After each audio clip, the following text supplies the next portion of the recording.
Hello, everyone. So, in this quick presentation, I'm going to talk about the new SAT, the digital SAT, the structure of the SAT test, and we'll also do a few questions together. So, the major difference between the old SAT and the new one is that the new one is section adaptive, and as far as the English section is concerned, the uh, story question, the reading and the writing sections are all combined, which means there is no separate reading section and the writing section the way it was in the old SAT. So you're going to get overall 27 plus 754 questions. Okay. Why did I say 27 plus 2754? Because there are two sections of 27 questions each. So 54 questions to be done in 64 minutes, roughly 1 minute for a little more than 1 minute for every question, 1 minute, 10 seconds around. And yeah, so there are two sections of 27 questions each, two sections of 27 questions each. The second thing is that this test is section adaptive, which means the way you perform in the first section would determine the level of difficulty of the second section. So if you do the first section marvelously, you will get a little higher level questions in the second section to see where do you fall in the higher bracket of marks.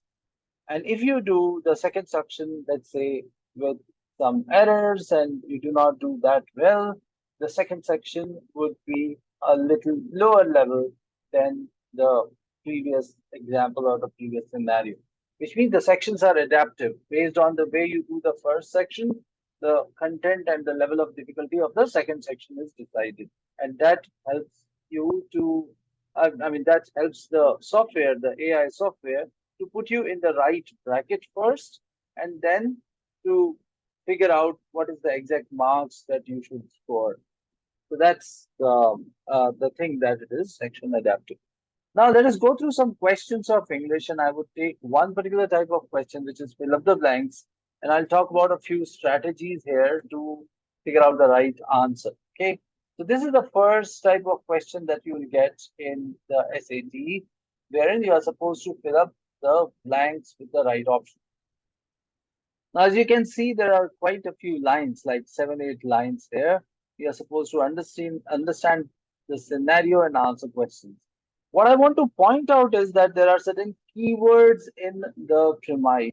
And if you can identify those keywords, it will be easy for you to select the right choice. Okay, let's read this together and do this. In fact, what you can do is before attempting any question that we are doing here together, pause it and do it on your own first, and then let the video continue, so you would be able to see the right strategy and whether you were able to figure out the right answer or not. So it would be like we are studying together. We'll do 4 to 5 questions like this here. Okay, so the first one says, for painter Jacob Lawrence, being a dash was an important part of artistic process. So he is someone being a dash. We don't know what is that, but being a dash, because he paid close attention. Now look at these words: close attention to the details of something, and his artwork captured nuances in the beauty and vitality.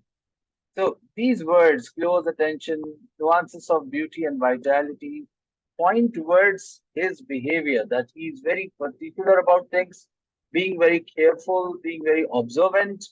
Now, observant is the word I have here. You can quickly pick that word. So this is how you can figure out. And as you can see, I was not paying attention to the additional details here and there. My focus was more on keywords which I used in the premise. So this is something important, right? Do not pay equal attention to all the parts of the question. Pay attention to the keywords which help you to decipher the right answer quickly. All right, let's go on to the next one. Here again, there's a premise given, and based on that, we have to select the right option. Pause this video, figure out the right answer first, and then I'll help you find out the right answer. Great. So let's move forward. Some name is given and all this name and the name of the institute is not important. So don't even try to read it. Some scientist is there, it seems, and they are studying freshwater uh, fish, it seems, freshwater species of something. And they want to determine, so this is important now, whether biological characteristics such as race, age, and sex have some kind of effect on the toxicity of their venom. So there are certain features or characteristics discussed there, and they want to correlate it with its toxicity. All right. Now, what is the clue here? That is to see if differences in the rates are associated with considerable variations in potency of venom. So the keyword seems to be, look at this. This is a strong adjective, considerable variations.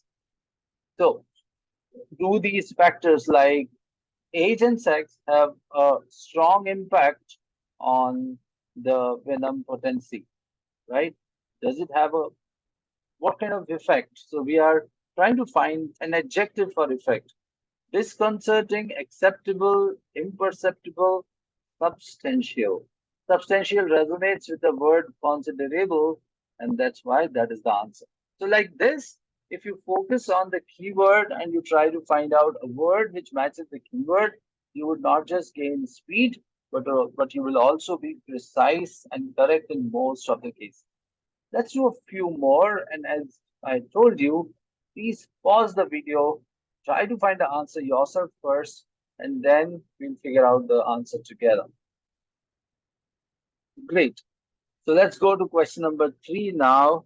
Again, we have to select the right word here. And some researchers have struggled to pinpoint some specific cause of hiccups. Okay. So hiccups happen when we eat something, and that movement, involuntary move, which happens when a person's diaphragm, so they're describing what hiccups is. However, this guy has found that uncontrollable contractions may play an important role in helping infants regulate their breathing. So, yeah, you have to breathe in a certain way when this hiccup occurs. And the key word here is that these uncontrollable contractions. So, what would be the word which matches uncontrollable? Of course, involuntary. So, diaphragm contracts involuntarily, right? That makes sense. This is how you can figure out the right answers and you can gain precision as well as speed, which is so very necessary in these types of tests where you've got hardly a minute's time. I mean, a little more than a minute's time to answer every question. Let's move on to the next one. Again, pause it, do it on your own, and then we will figure out the right answer together. Well, it says critics have asserted that fine art and fashion really do something. So fine art is something different. Fashion is something which is currently going on and which keeps on changing. So my option, I'm thinking that they rarely match, right? Fine art and fashion would not match each other or would not be similar. In a world where artists create this kind of thing, whereas designers periodically produce new styles. So artists are timeless. The word used for artists is timeless. And for designers, it is periodical, something which keeps on changing.